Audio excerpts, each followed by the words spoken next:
இறையேசு கிறிஸ்துவில் அன்பிற்குரிய சகோதரிகளே, சகோதரர்களே, நம்மோடு கூட வாழ்கிறவர்கள் அல்லது நமது ஊரை சார்ந்தவர்கள், தலைவர்கள் யாராக இருந்தாலும் அவர்கள் கொண்டிருக்கிற கருத்தில் தவறு இருந்தால், அவர்களுடைய பேச்சில் பிழை இருந்தால், அவர்களுடைய செயல்களில் குற்றங்கள் இருந்தால் அவைகளை சுட்டி காட்ட வேண்டிய கடமை எல்லோருக்கும் உண்டு. இந்த கடமை சகோதர அன்பிலிருந்தும் நீதியின்பால் உள்ள தாகத்திலிருந்தும் பிறக்க வேண்டும்.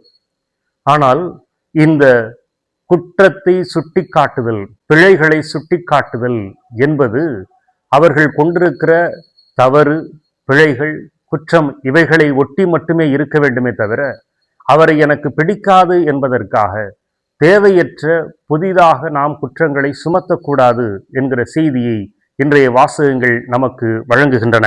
இயேசு கிறிஸ்துவை பிடிக்காத காரணத்தினால் அவர் பெயல்செபூலை கொண்டு பேயை ஓட்டுகிறார் என்று அவர் மீது குற்றம் சாட்டுகிறார்கள்.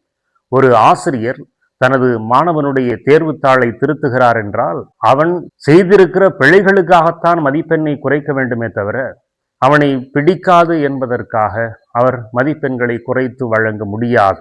அதுபோலத்தான் குற்றத்தை சுட்டிக்காட்டுவது என்பது உண்மையான அன்பிலிருந்து பிறக்க வேண்டுமே தவிர, பிடிக்காது என்பதற்காக பொய் காரணங்களை எல்லாம் நாம் கண்டுபிடிக்க முடியாது. இன்றைக்கு வாசகங்கள் 3 செய்திகளை நமக்கு அப்படி வழங்குகின்றன.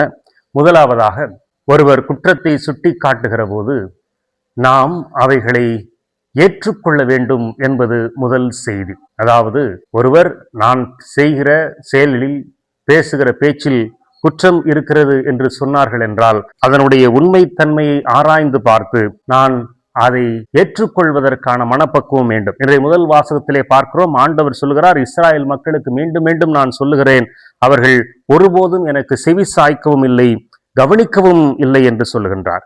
மீண்டும் இன்னொரு முறை அவர் சொல்லுகிற போது, நீ அவர்களிடம் இச்சொற்களை எல்லாம் கூறுவாய், அவர்களோ உனக்கு செவி சாய்க்க மாட்டார்கள், நீ அவர்களை அழைப்பாய், அவர்களோ உனக்கு பதில் தர மாட்டார்கள் என்று அவர் சொல்லுகின்றார்.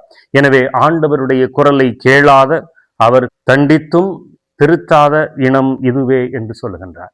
எனவே நாம் செய்கிற தவறுகளை, நமது பேச்சில் உள்ள பிழைகளை, நாம் கொண்டிருக்கிற கருத்தில் இருக்கக்கூடிய தவறுகளை யாராவது சுட்டி காட்டினால் அதை உண்மை என்று கருதினால் அதை ஏற்றுக்கொள்வதற்கான மனப்பக்குவம் நமக்கு வேண்டும்.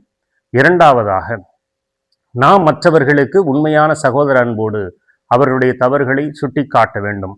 மூன்றாவதாக, நம்மீது உண்மை இல்லாமல் பொய் குற்றச்சாட்டு சாட்டினால் அவைகளை நாம் அவர்களுக்கு விளக்குவதற்கான, நமது பக்க நியாயத்தை சொல்லுவதற்கான கடமையும் நமக்கு இருக்கிறது. அதனால்தான் இயேசு கிறிஸ்து, நான் எப்படி பெயல்செபூலை கொண்டு பேய்களை ஓட்ட முடியும்? தனது அரசிற்கு எதிராக இன்னொருவன் கிளம்பி வந்தால் அந்த அரசு பாழாய் போகும்.